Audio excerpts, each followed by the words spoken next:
ሀበሻ ስትሞት ሊቀብሬ ሀገር አቋርጦ ይመጣል፣ ከሩቅ ይመጣል። ግን በቆቤ ያለ ሊረዳ አስፋልት አይሻገር።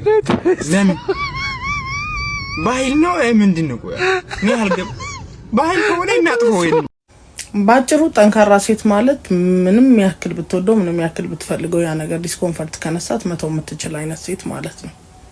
ፕላስ ደግሞ ቆንጅታ አንድ ነገር ልጨምርልሽ፣ ሰላምሽን የሚነሳ ልብሽን የሚጎዳ ነገሮች በሙሉ መተው ልመጂ።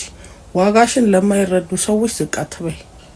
ዳት ሴት እኔ እኮ ሌላ ሰው ቢሆን እጄን ሰብስቤ እኮ ደባደባለሁ። ችግር እኔ ጭንቅላቴና ልቤ ምንም እንደው ሊስማሙልኝ አይችልም።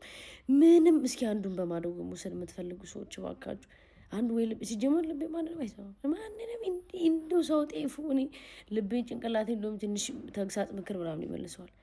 እኔ ወገን እኔ በእነዚህ ሁለት ሰዎች ምክንያት ሰላሜን አጣው። ምንድነው የምትሉኝ? ውስጤ የእናንተ ይስማማል? እንዴት ነው የእናንተ ልብና ጭንቅላት እንዴት ነው ተስማምተው ነው የሚኖሩት? እኔ አደከሙኝ። ኧረ ልብ ኧረ ጭንቅላት ያን ያክል ግን አስፈላጊ ናቸው ነው? አንተ ምናምን ብንጥላቸው በጣም እኔ እንትናቸውን የተረፈኝ ሳይድ ኢፌክታቸውን የተረፈኝ ፋይታቸውን የተረፈኝ አረረም መረረም ማወቅ ያለባችሁ ዙሮ እኔና ስልኬ መናጢ ዳነን። እውነቴን ነው። በዙሪያዬ ካሉት ሰዎች ያው እኔ ቀረብ ብዬ ማውቀው ስልኬን ነው።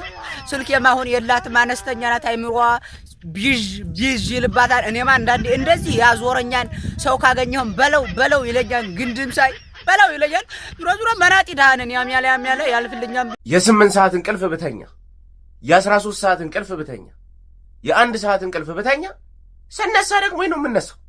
እኔ ውስጤ ሽክሙ የሚሰራ ይኑር፣ የቀን ሰራተኛ ይኑር